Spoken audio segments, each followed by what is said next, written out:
Bismillahirrahmanirrahim. Assalamu alaikum wa rahmatullahi wa barakatuh. Dear students, in the previous class, we have discussed about genetically modified organisms. We have seen what are genetically modified organisms and how these genetically modified organisms are produced. Now today we will take up the advantages of genetically modified organisms, rather genetically modified plants. Because we are dealing with plants, so we will discuss about the advantages of genetically modified plants or genetically modified organisms. Now some of the important advantages of genetically modified organisms are as under.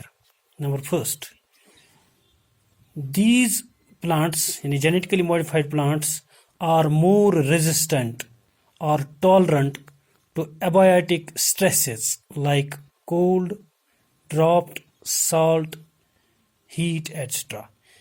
And the genetically modified organisms or genetically modified plants, they are more resistant or tolerant to different abiotic stresses like cold, drought, salt, heat, and etc.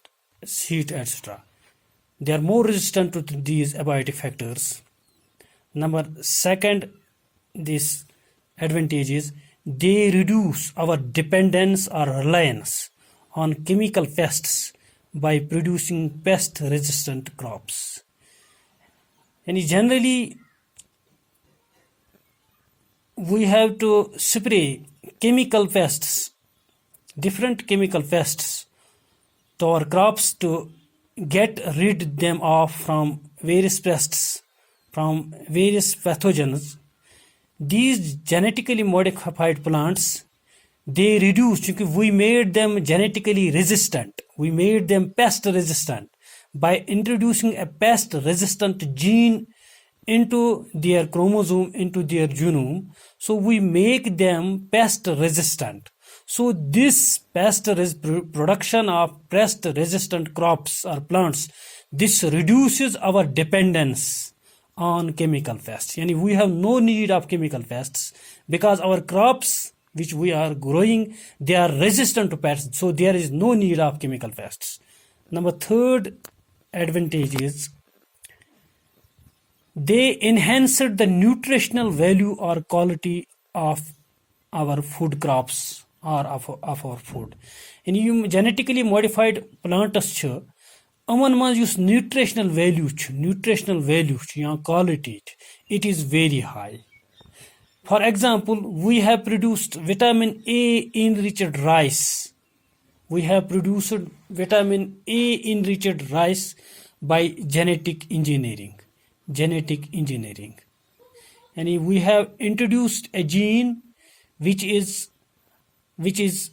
having high quality this vitamin A into our rice variety. So we have produced a rice variety having enhanced this nutritional value, that is vitamin A enriched rice variety.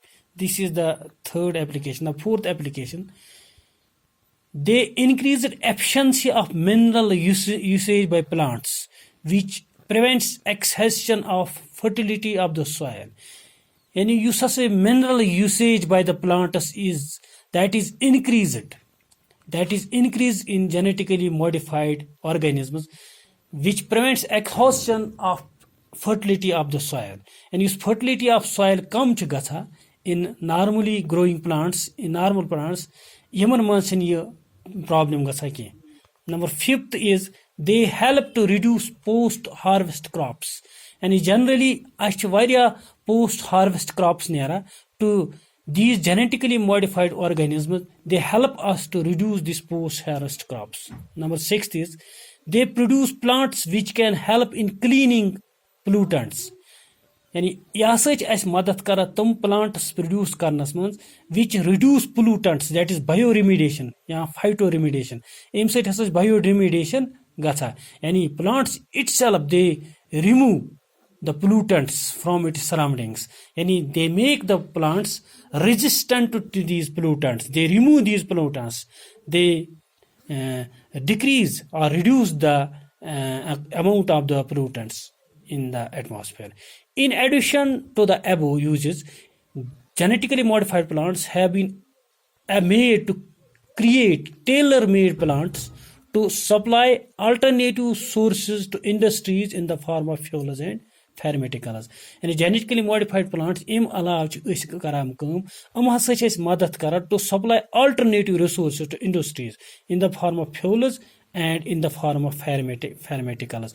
यानी we make plants by genetic engineering to capable of producing pharmaceuticals and also fuels.